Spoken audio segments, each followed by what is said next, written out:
Baik, ya. Assalamualaikum warahmatullahi wabarakatuh. Selamat pagi, salam sejahtera bagi kita semua.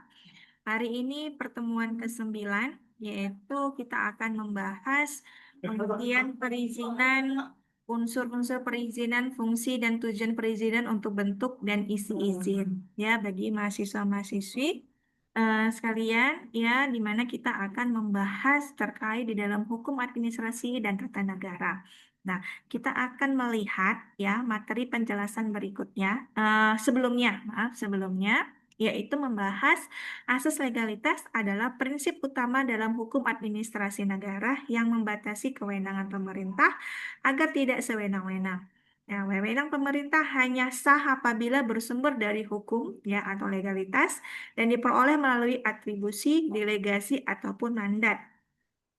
Tanpa dasar hukum, tindakan pemerintah tidak sah, dapat dibatalkan, dan bisa menimbulkan tanggung jawab hukum. Nah, inilah penjelasan materi sebelumnya yang telah kita bahas. Nah, di sini ya capaian pembelajaran yang saya ambil adalah mampu menjelaskan fungsi pemerintah dan instrumen yang dikeluarkan pemerintah tentang perizinan, unsur-unsur perizinan, fungsi dan tujuan perizinan dan bentuk-bentuk isi perizinan yang berupa instrumen hukum perdata yang dapat digunakan pemerintah.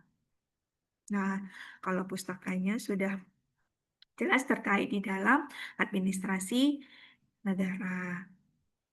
Nah, eh, berikutnya adalah terkait di dalam pengertian perizinan. Jadi, mahasiswi-mahasiswi sekalian, ya, atau adik-adik sekalian bisa dipahami terkait dalam pengertian perizinan.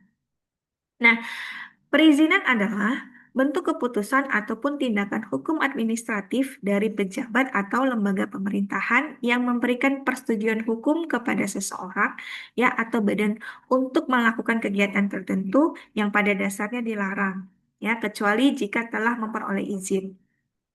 Nah, ini tercantum ya dalam Undang-Undang Nomor 30 Tahun 2014 tentang Administrasi Pemerintahan. Yang isinya adalah izin adalah keputusan yang diberikan oleh badan dan atau pejabat pemerintah untuk memberikan legalitas kepada seseorang atau badan hukum dalam melaksanakan kegiatan tertentu. Nah, itu definisi umum ya terkait di dalam perizinan. Nah, di sini kita akan melihat definisi menurut para ahli ya, di mana ada Philippus M. Hudson ya, Hudson ini memberikan pengertian terkait dalam perizinan adalah alat hukum dari pemerintahan untuk mengendalikan tindakan warga negara yang bisa berdampak pada kepentingan umum. Yang kedua adalah Ridwan HR, ya di mana izin adalah keputusan pemerintah yang bersifat konkret, individual, dan final yang memberikan legalitas untuk melakukan tindakan tertentu. Ya, jadi ini merupakan definisi para ahli terkait di dalam pengertian perizinan. Nah, kita lihat berikutnya adalah unsur-unsur perizinan. Ya, perizinan sebagai keputusan administrasi memiliki unsur-unsur sebagai berikut ya. Kita akan lihat ada 5 poin terkait di dalam unsur-unsur perizinan. Yang pertama, pihak pemberi izin. Ya, dengan penjelasan lembaga atau pejabat administrasi negara yang memiliki kewenangan legal. Ya, jadi memang pihak perizinan ini atau yang memberikan izin adalah lembaga ya atau pejabat administrasi negara. Nah, yang kedua adalah eh, pihak pemohon izin ya di mana orang atau badan hukum yang mengajukan permohonan. Yang ketiga, objek yang diperizinkan, kegiatan atau tindakan yang memerlukan persetujuan negara. Yang keempat adalah persyaratan dan prosedur, di mana dokumen dan tahapan yang harus dipenuhi sesuai dengan regulasi. Yang kelima, bentuk tertulis dan legalitas. Hanya dinyatakan dalam dokumen resmi yang dapat dipertanggungjawabkan. Nah, inilah unsur-unsur perizinan, di mana perizinan sebagai keputusan administrasi yang memiliki unsur-unsur tertentu. Ya, ada 5 poin ya. Ada pihak pemberi izin, pihak pemohon izin, ada objek yang diperizinkan, Ya, ada persyaratan dan prosedural dan bentuk tertulis dan legalitas. Inilah unsur-unsur dari perizinan. Nah, setelah itu ya, kita masuk ke dalam fungsi dan tujuan perizinan. Ya, kita lihat ya, bagaimana yang menjadi fungsi dan tujuan perizinan. Perizinan dalam hukum administrasi negara bukan sekedar formalitas, melainkan alat pengendalian dan pelindungan hukum. Ya, berikut adalah fungsi dan tujuannya. Ya, A. Fungsi perizinan. Satu, fungsi pengawasan atau preventif. Ya, untuk mengendalikan kegiatan warga negara tidak bertentangan dan kepentingan umum. Jadi, fungsi pengawasan atau preventif ini adalah fungsinya untuk mengendalikan kegiatan warga negara dan tidak bertentangan dengan kepentingan. Yang kedua adalah fungsi regulasi, yang dimana menyaring dan mengatur kegiatan berdasarkan standar hukum dan teknis tertentu. Nah, ini merupakan fungsi regulasinya. Yang ketiga adalah fungsi perlindungan hukum, yang memberikan jaminan legalitas kepada pemegang izin agar kegiatannya tidak dikriminalisasi. Nah, fungsi pelindungan hukum ini memberikan jaminan legalitas kepada pemegang izin, ya di mana memang dalam bentuk perlindungan hukum, ya warga negara agar terhindar dari tindak kriminalisasi. Nah, ini termasuk dalam fungsi dan tujuan perizinan. Yang keempat yaitu fungsi pendapatan daerah atau nasional, ya disebut dengan retribusi atau PNBP. Nah, ini beberapa jenis izin dikenakan biaya resmi yang masuk ke kas negara ataupun daerah. Ya, yang kelima, fungsi pelayanan publik. Nah, bentuk nyata pelayanan pemerintahan kepada masyarakat dalam kerangka kemudahan usaha dan akses legalitas. Nah, fungsi pelayanan publik ini memang ya menyatakan pelayanan pemerintahan kepada masyarakat. Nah, ini kemudahannya untuk usaha dan akses legalitas. Nah, kelima poin ini merupakan fungsi dan tujuan perizinan, di mana memang semua ini ya sebagai alat pengendalian dan pelindungan hukum ya bagi si pemohon, bagi yang memberikan izin atau bagi yang meminta izin dan seperti itu. Berikutnya eh, terkait tujuan perizinan. Tadi kan fungsi, sekarang adalah tujuan. Di mana adalah yang pertama melindungi kepentingan umum dan ketertiban sosial. Nah, itu sangat penting ya, di mana memang melindungi kepentingan umum dan ketertiban sosial itu merupakan tanggung jawab oleh pemerintah. Yang kedua adalah mewujudkan tata kelola pemerintahan yang baik atau good governance. Ya, jadi tata kelola pemerintahan ini yang dilakukan secara baik merupakan titik utama dalam pembenahan ataupun pembangunan suatu negara. Yang ketiga adalah menjamin keselamatan, kesehatan, dan keamanan masyarakat. Ya, yang keempat memberikan kepastian hukum bagi pelaku usaha. Nah, karena dalam memberikan kepastian hukum atau memberikan suatu pemanfaatan hukum itu sangat penting. Ya, apalagi ada bagi pelaku usaha. Berikutnya adalah menjaga lingkungan hidup, budaya, dan ruang publik. Nah, kalau kita membahas terkait menjaga lingkungan hidup, budaya, dan ruang publik ini cukup global ya, di mana memang setiap izin usaha, ya, usaha misalkan UMKM atau lain sebagainya, ya, berbentuk PT dan lain sebagainya, kita harus melihat bagaimana sih budaya di daerah ataupun ruang publik di daerah terkait di dalam pembentukan perizinan tersebut. Seperti itu. Nah, itulah tadi tujuan perizinan. Berikutnya adalah bentuk dan isi izin. Ya, kita akan melihat bentuk izin. Ya, ada izin tertulis, izin tidak tertulis, dan elektronik ataupun digital.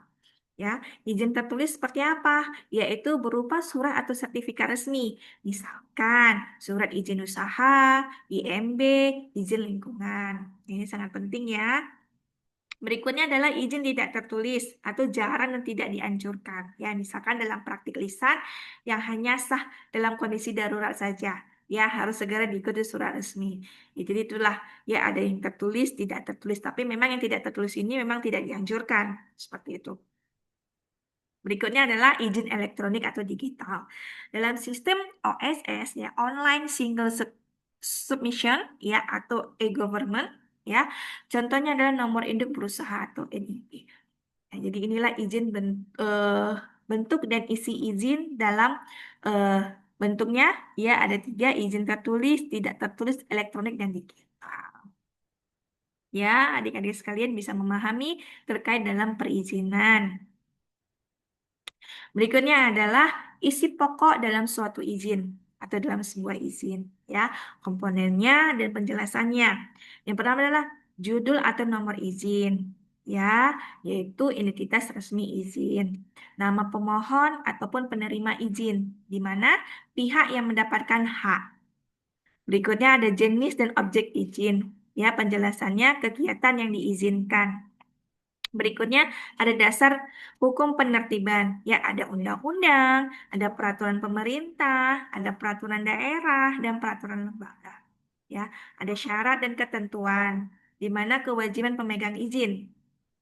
Ya, jangka waktu yang berlaku, ya, masa izin aktif dan tanggal berakhir. Ya, ada tanda tangan pejabat berwenang, ya, seperti legitimasi hukum.